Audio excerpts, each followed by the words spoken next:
Now, you may also be involved in a BIA, Business Impact Analysis, and you may have heard this before. This is identifying discrete business activities and the owners of those processes. So this is what we do in our business, and this is the individual, this is the employee in our organization that takes care of that. That's going to be identified in our business impact analysis. We're going to identify suitable staff from whom the information can be sought about the business process. Because you may not know everything there is to know about the business processes. As much as we want to wrap our head around, we worked for this company for 20 years, I know everything about this business. You may not know the particulars of a specific process, but I bet you the one that's been doing it for 10, 12, 15, 20 years does. They know where it started, where it is now, and how it got there.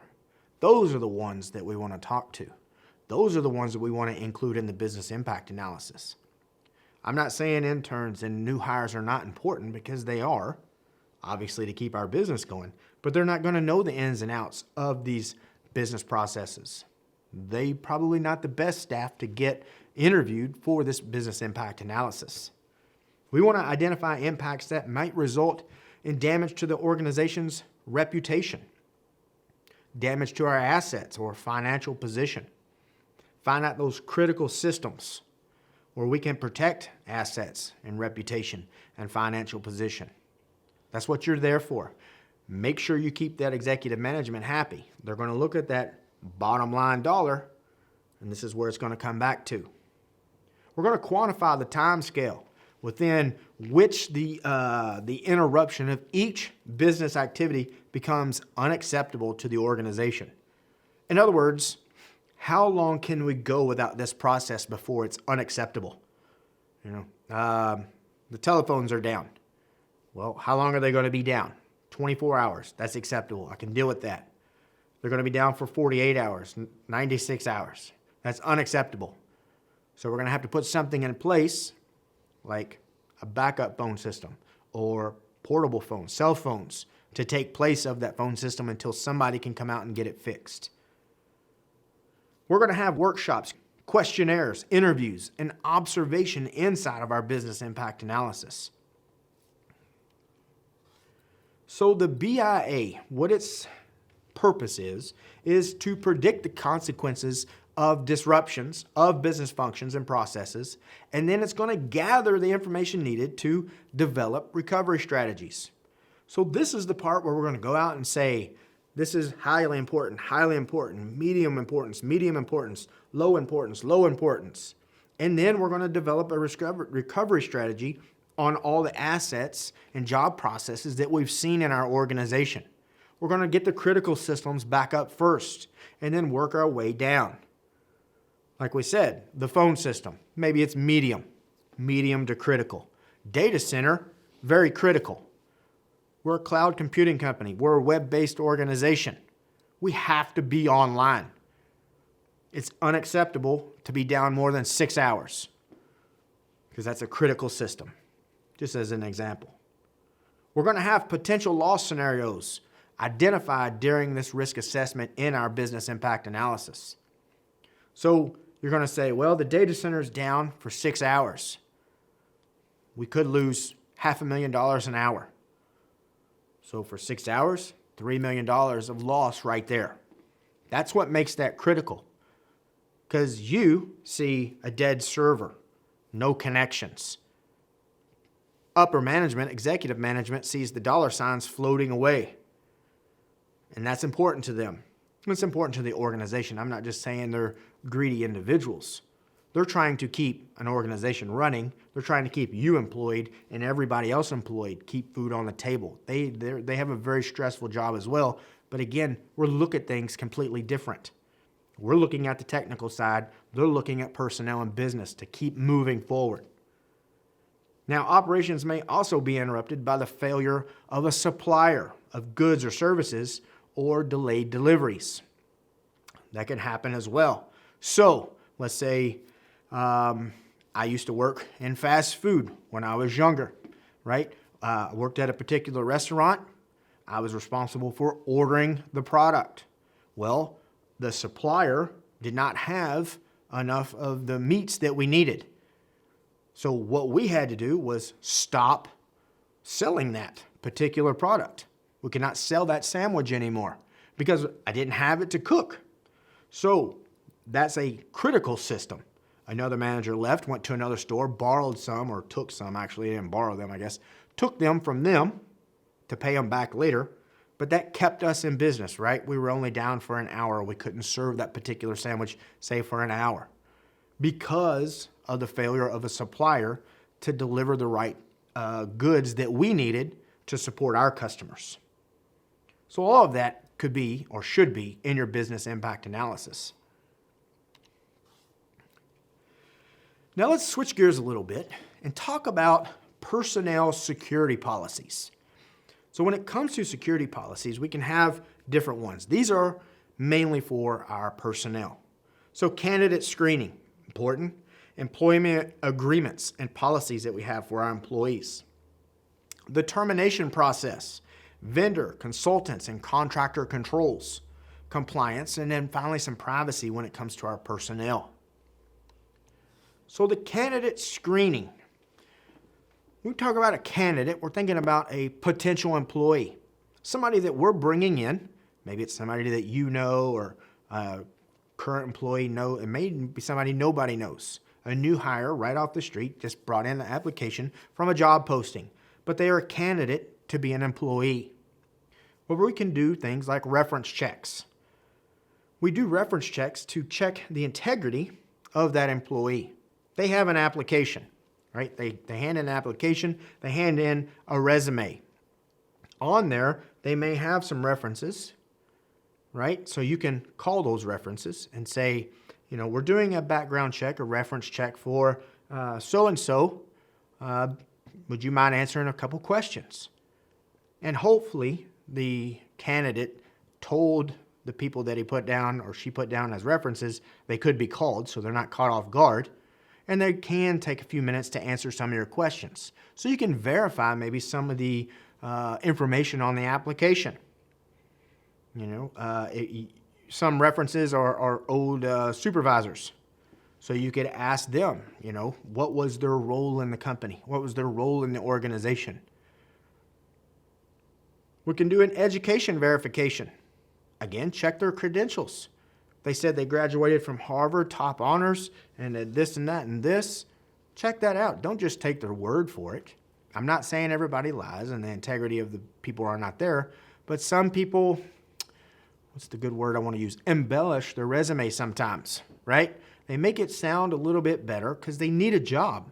You know, maybe they have a family to provide for, and I respect that. But at the same time, you doing the candidate screening, your job is to protect the organization. We don't want to bring in a weak link that may not be qualified to do that position. That's going to introduce a vulnerability in our organization, and the needs of the many outweigh the needs of the few. And maybe this candidate is just not ideal for your situation, but it may be for somebody else. So we need to do an education verification as well. And then there's tons of background investigations that we can do, or background screenings. Like, again, their job duties. Find out what they were. You know, are they qualified? Do they have the experience to do this job? You may be looking for a system administrator.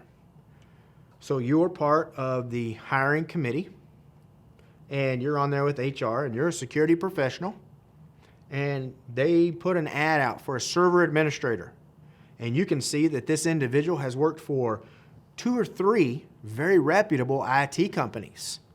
But don't let that be the stopping point, because these reputable IT companies, they may not have done anything that has anything to do with IT in those companies.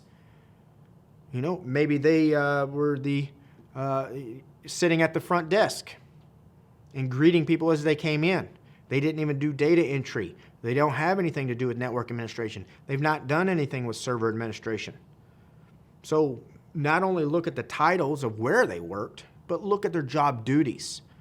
You know, if they're applying for server administrator, I would like to see some experience in installing operating systems, backing up operating systems, responsible for the daily maintenance of operating systems on our server systems. Things like that that can lead into a server administrator's job. Look at salary. See what they have made in the past. See what they expect now. You know, they made $15,000 and $20,000 and $25,000, but now for this job they're asking for $95,000. Why? Find out what's going on there.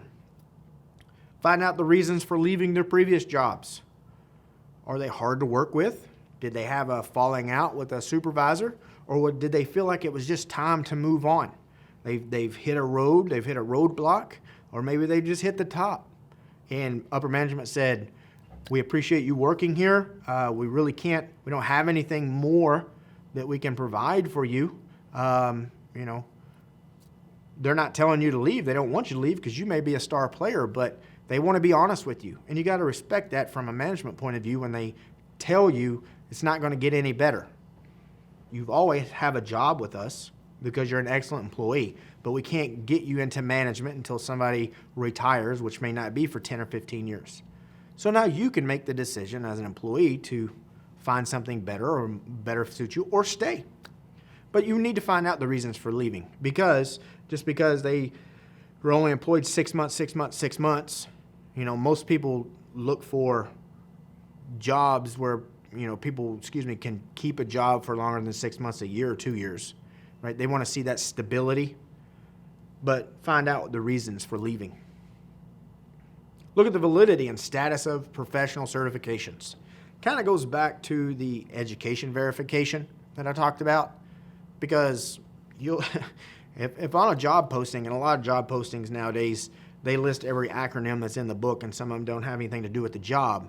And if they do that and then somebody applies for it and they've gotten they've got 40 certifications, but they've only got 2 years of IT experience, should throw up a red flag for you a little bit that something doesn't seem right. Look at their credit history. It shows about the integrity of some individuals. Driving records. You could go look at driving records and see if they have, DUIs, for example, right? That could tell you about the character of an individual, their trustworthiness, the integrity of what you could do to trust them or not trust them. Goes along with criminal history. Personal references we talked about. Social Security number verification.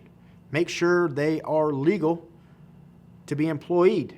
You don't want to get somebody that's, say, on a terrorist watch list group, for example, and have them come in your IT organization.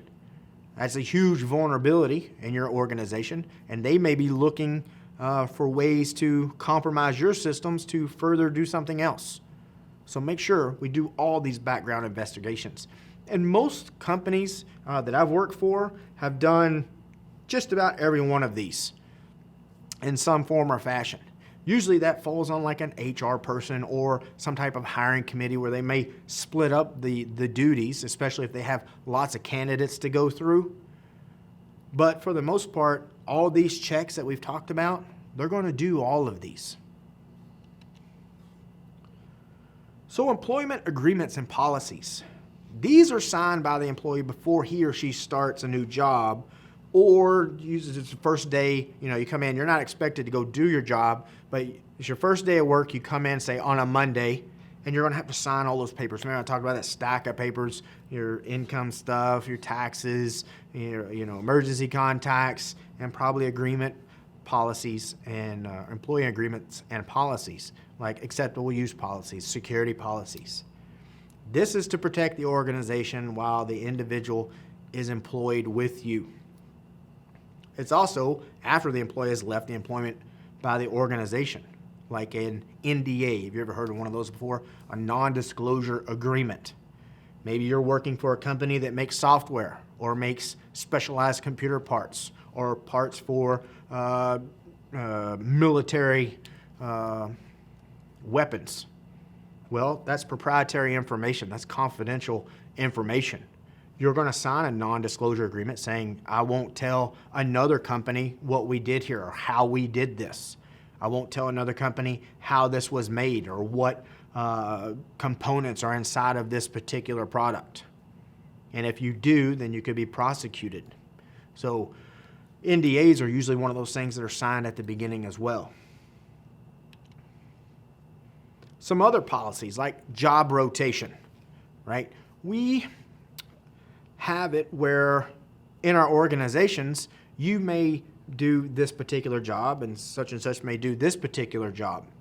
But every once in a while, you might want to rotate jobs.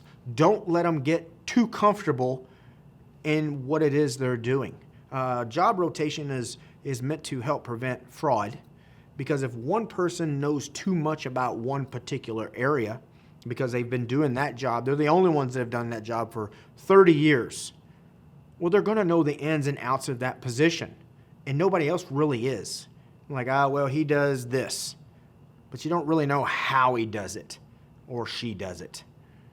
So we can rotate that out every once in a while. That's going to involve some cross-training sometimes, especially if you move from one job function to almost a completely different job function. You know, there may be some growing pains there as well. But again, you're preventing misuse of a particular system maybe. You're also strengthening your company if you want to look at it that way. Because if I know how to do this, and she knows how to do this, and she does it for 2 years, and I do this for 2 years, and then we take 2 months and we cross-train each other on what we've done, and now she's doing this job and I'm doing this job, now we can both back up each other. It only makes us stronger, only makes the organization stronger. Separation of duties. This is also supposed to help prevent fraud. But when we have separation of duties, we don't want one individual responsible for the whole process of a particular procedure, maybe, inside of our organization. Like, we wouldn't want the person that approves purchases and makes the purchases and orders the products also be the same one that requests the products. You know, if I'm the individual that says, oh, okay, you need that? That's good. We'll order it from here, and I'll have it delivered by then. I shouldn't be the one that could go ask for that particular product. Like, I could say, oh, well, I need a new firewall. Can I have a new firewall? Yes, you can, because I'm going to tell myself I can, absolutely. So I'm going to order it. I'll probably get the best one that I can and try to stay within budget and go ahead and order that on. But that's not separation of duties. I would need to really ask somebody else to do that. I don't want to be the one that asks for a vacation and be the one that lets people go on vacation. I need to go ask somebody else, right? I want to have that separation of duties. When you have that separation of duties, you break up the procedures, the processes of this. You're going to have what's known as collusion, all right? You may see that, but collusion is where they're going to have to work together now. Instead of you doing it by yourself, you'll have to bring the person A and B where you separated those duties, and they're going to have to come together for committing that fraud or whatever it may be that they're trying to do. That's that collusion. And then least privilege. We've talked about that one a little bit already. People only need enough rights to do their job. We don't want to, again, give, say, domain administrative rights to an end user necessarily that does data entry or does customer service, right? They don't need to back up servers. They don't need to be able to restart servers. They don't need to be able to create accounts or delete accounts or change passwords. They don't need that permission. So we're definitely not going to give them those permissions, right? We want to give them just enough to do what it is they need to do. The thing about least privileges, we don't usually do this at home, right? I teach lots and lots of classes, and I ask this one a lot in all my security classes. You know, I'll be teaching at an organization, and I say, who does least privilege? And about 50% of them raise their hand for the organization.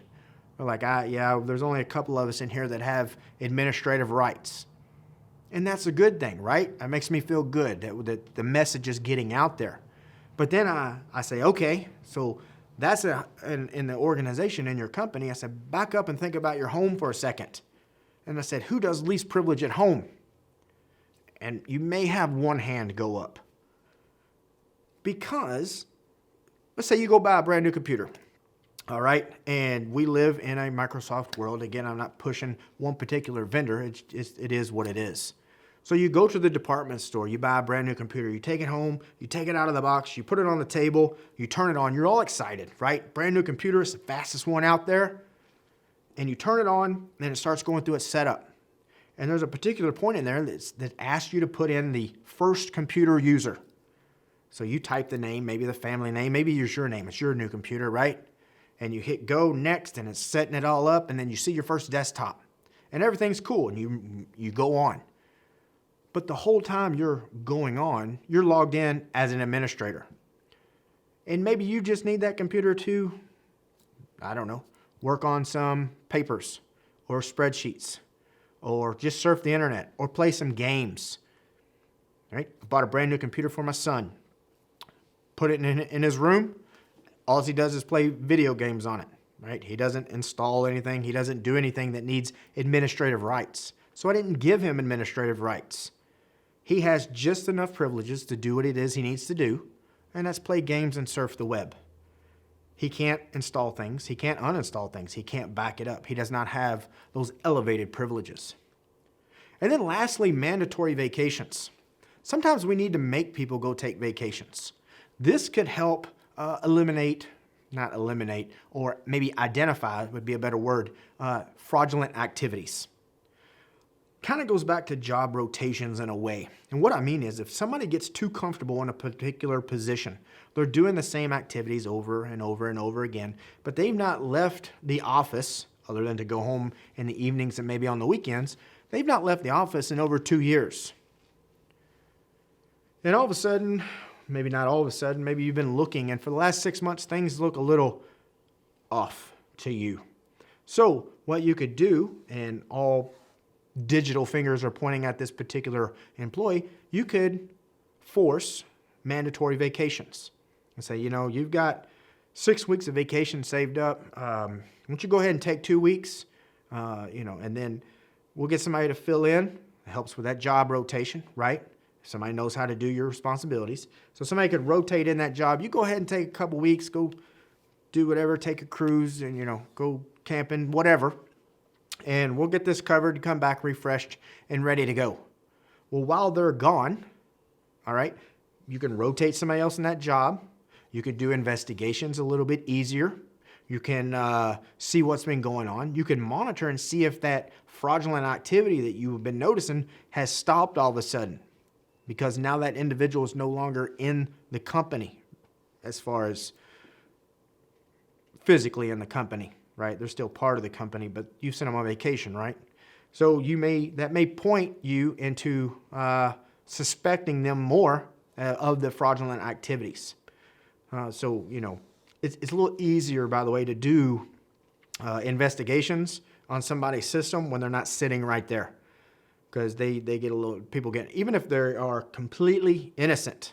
All right, I have gone to people's computers in different companies that I've worked for and said, I need to look at something, and I know for a fact that these people are completely innocent of any wrongdoing, but they still get nervous when you sit at their computer.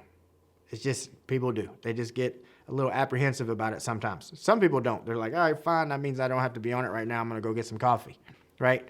But some people, most people, they get a little apprehensive about that. So being on a mandatory vacation kind of helps that a little bit, alleviates that stress for you as the auditor or the investigator, and them as the employee. So it's just better for everybody. And hopefully you don't find anything fraudulent. Maybe it was just a data error, mistake in the processes, and everything would be cool.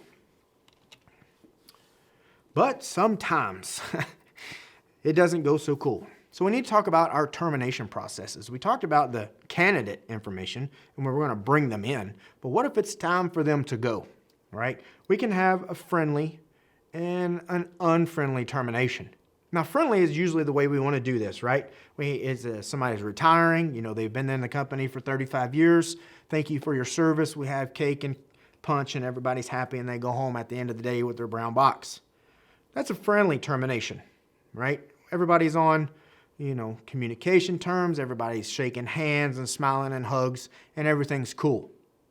With this friendly termination, you may do things like an exit interview. How did you like working for this company? What did you like best? What did you not like? Where are areas we could improve? What are things that you would like to see us continue to do because we do well? Things like that. People are a little more honest about questions like that, by the way, when they're already got one foot out the door. If you ask somebody that's only been there for a couple years, hey, what are some areas we can improve? They may not be as honest because they don't want that to affect their job status with that organization at that time. But if I'm leaving already, my last retirement check from you is coming, I'm fine. I'm going to say, well, you could have improved right here a little bit because in the last 10 years, I've seen, a lot of animosity between these two silos in the organization. So these two groups, they don't really work together. Maybe you want to try to this, and this. So that's awesome. That's a good chance for management or HR to get some good feedback from employees is on exit interviews. You may want to do a NDA reminder, that non-disclosure agreement that they signed way back, right? It's still going to be in their file. So you open it and say, okay, I just want to remind you, not that I think you're going to do it, but legally I need to remind you, here's the NDA that you signed. Remember, you can't, talk about the systems that we worked on here and da-da-da-da-da. And I'm sure they're going to agree and everything will be fine. Then you're going to want to collect their access badges, tokens, cards, etc., right? They had a card swipe to get into the data center. Well, they probably don't need to leave the building with it, accidental or not. So you want to ask for that stuff back.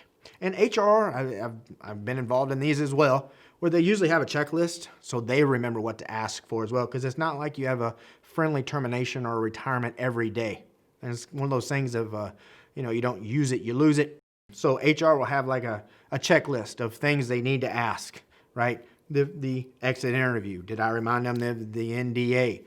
Did I tell them about their benefits? Did I tell them about how they can continue with health insurance through CROBRA? And, did I get their access badges? Did I get their tokens? Did their accounts get disabled? All right, all those things we need to take care of. Now, you may have an unfriendly termination.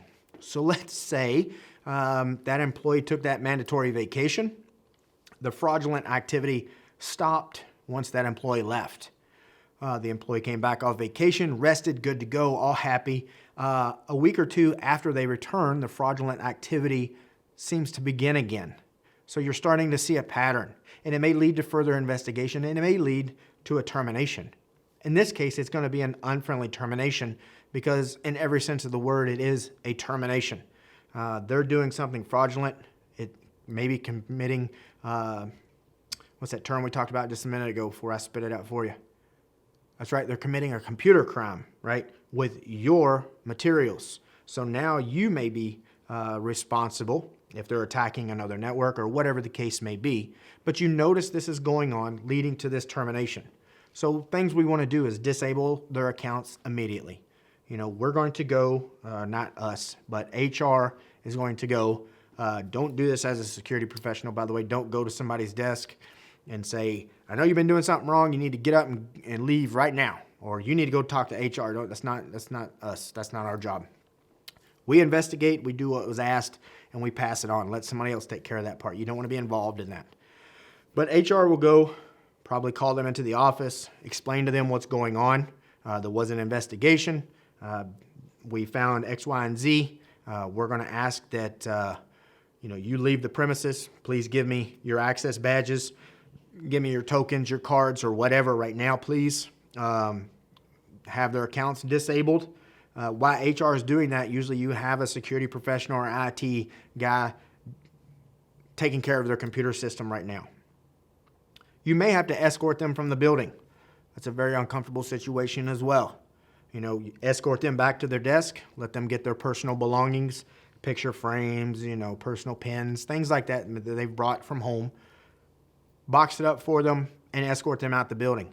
We want to make sure they're not doing anything malicious on the way out, getting on another computer system or breaking something on the way out the door. All right, so you may have to escort them from the building. So termination process can be cake and punch type of day, or it could be a little tension in the office area, depending on how that termination goes. Now, when it comes to our vendors and our consultants and our contractor controls, we need to put the same controls in place that we have with our employees, if not more. Why? Why do we need that? Why is that important? They're not employees. Why do we have to give them the same treatment? That's right. They have the same access that our employees have. If I'm a consultant or a contractor and I'm coming in and you hired me to do contractor work, I'm in your organization. You may give me access to the data center or communications closets. I have physical access. I may have some data access. Depends on what I'm contracted out to do. I may be an application developer. And if I do, now I know your business processes because you had to tell me, because I need to write the application to fit your business processes. So now I know a little bit about your company, if not a lot about your company.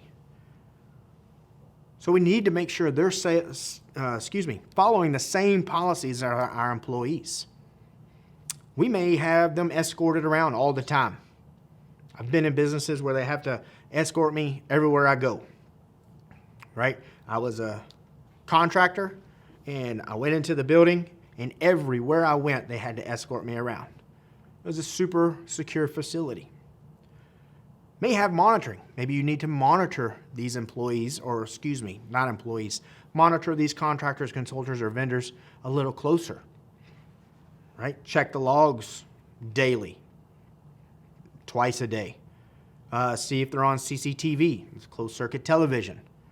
Ask the escort. Ask them to report to you every so many hours. You go watch them every so hours. Go check up on them. Leave your desk, physically go walk and say, hey, is there anything? You don't have to walk in there and be like, what are you doing? Just walk in and say, hey, just checking on you, seeing what's going on.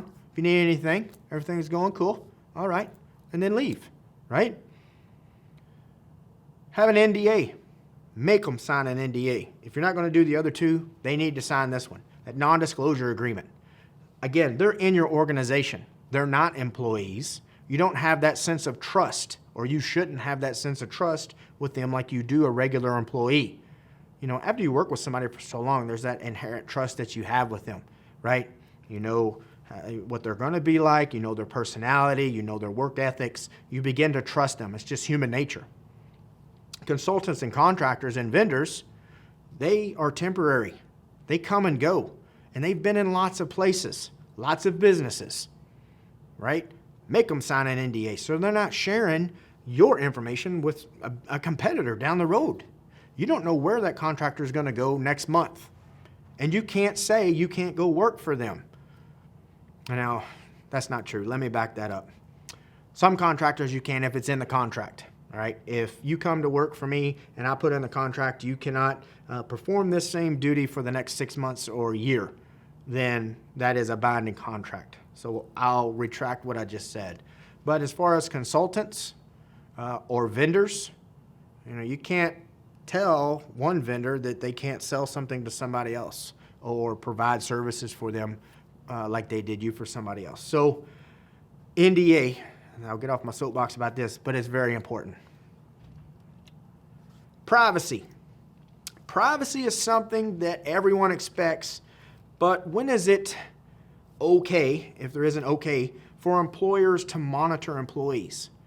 And thinking about it, how far can they go, right? You know, you may have security cameras in the hallways, all right, cool. You may have them in the office area, cool. But what about the break area? What do you think about that one?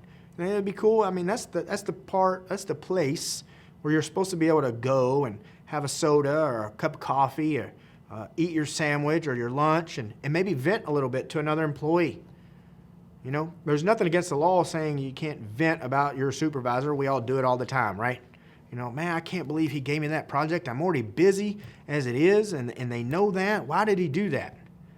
But if you feel like you're being watched all the time, you may not have that sense of privacy anymore. What about the restrooms? Locker rooms for some organizations. Would you ever expect to see a camera in there? I hope not, because that's a pretty big violation of privacy, right? Say you work for a pretty big organization, they've got a gym area, workout area, or whatever, and they have a locker room. They may have security cameras in the gym area, but hopefully not in a locker room where you're getting changed. What about monitoring teleworkers in their home office? That's a pretty good question, right? You're working for me. I own this organization, my Fortune 500 company, and I allow you to telework. how do I know that you're doing what you're supposed to be doing and you're not sitting there playing games all day long? Do I have the right to monitor you? Can I put a webcam in your home office? Can I put spyware, and I'm not talking about the malware spyware, but can I put spyware monitoring employee monitoring software on your computer so I can see what's on your screen? Can I take a screenshot every 5 minutes and have it uploaded to an FTP server? Can I look at your logs or have your logs sent to our central logging server so I can see where you've been? Right? Those are all gray areas when it comes to privacy. And honestly, I know you're probably not asking me where I am, but I'm kind of on the fence about that. I can see it from an employer's point of view. I can see it from an employee's point of view. So I would say, however, it meets the company's needs, the organization's needs, but you want to take care of your employees. Your employees are your main asset. The personnel that you have inside your company are your employees. Keep them happy. So next we'll continue with Domain 1, talking about the big topic of risk management.